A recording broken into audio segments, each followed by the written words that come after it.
வர திங்கட்கிழமை வந்து தீபாவளி வருது. எல்லாருமே வந்து பட்டாசு வாங்கியிருப்பீங்க, ட்ரெஸ் எடுத்திருப்பீங்க, சரிங்களா? இந்த மாதிரி வந்து தீபாவளி வந்தாலே வந்து ரூல்ஸ் வந்து கொண்டு வருவாங்க. பட்டாசு வந்து இந்த டைம் போடணும், இந்த டைம் போடக்கூடாதுன்ட்டு. அதே மாதிரி இந்த டைம் வந்து டைமிங் எப்படி கொடுத்துருக்காங்கன்னா, காலையில் 6 to 7, நைட்டு 7 to 8ன்னு சொல்லி 2 மணி நேரம் மட்டும் தான் டைமிங்கே கொடுத்துருக்காங்க.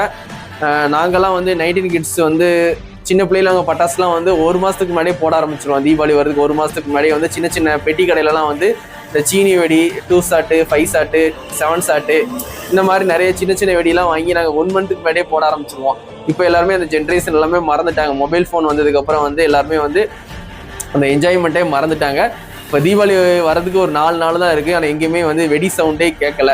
அந்த மாதிரி தான் இருக்குது. இவங்க வந்து தீபாவளிக்கு பர்மிஷன் வந்து ஃபுல் டைம் கொடுத்தாலும், வெடிக்கிறதுக்கு ஃபுல் டைம் பர்மிஷன் கொடுத்தாலும் யாருமே வெடி போடுற மைண்ட் செட்டில் யாருமே இல்லை. இந்த டைமில் வந்து இவங்க வந்து 2 மணி நேரம் தான் வெடி போடணும் அப்படின்னு சொல்லி வந்து ரூல்ஸ் பார்க்கும்போது எனக்கு வந்து சிரிப்பாகவே இருந்துச்சு.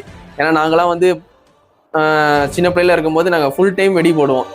தீபாவளி அன்னைக்கு காலையிலேருந்து சாயங்காலம் வரைக்கும் நைட்டு ஃபுல்லாக போடுவோம். அந்த டைம் வந்து 10 மணிக்கு மேலே போடக்கூடாதுன்னு சொல்லும் போது அது பார்க்க ஓரளவுக்கு இருந்துச்சு. நாங்கள் நிறைய பேர் போடுறதுனால இப்போ யாருமே போடவே இல்லை, வெடியே போடுறது இல்லை, எல்லாருமே வெடியே மறந்துட்டாங்க. இந்த டைமில் வந்து ஒரு 2 மணி நேரம் தான் டைம் கொடுத்தது ரொம்பவே சிரிப்பாகவே இருந்துச்சு. இருந்தாலும் தீபாவளி வர திங்கட்கிழமை வருது, எல்லாரும் பட்டாசு வாங்கியிருப்பீங்க. எல்லாருமே வந்து சேஃபாக வந்து தீபாவளியை வந்து கொண்டாடுங்க. வெடியை கையில் வச்சு யாருமே போடாதீங்க. நானே சின்ன பிள்ளையில கையில் வச்சுலாம் வெடி போட்டிருக்கேன். அந்த மாதிரி யாரும் ட்ரை பண்ணாதீங்க. சில பேருக்கு கையில் வெடித்து அன்றைக்கி ஏதாவது தப்பாக எதாவது நடக்க வாய்ப்பு இருக்குது. அதனால் வந்து எல்லாருமே வந்து ரொம்பவே சேஃபாகவே வந்து தீபாவளியை கொண்டாடுங்க. கையில் வச்சு யாருமே வெடி போடாதீங்க.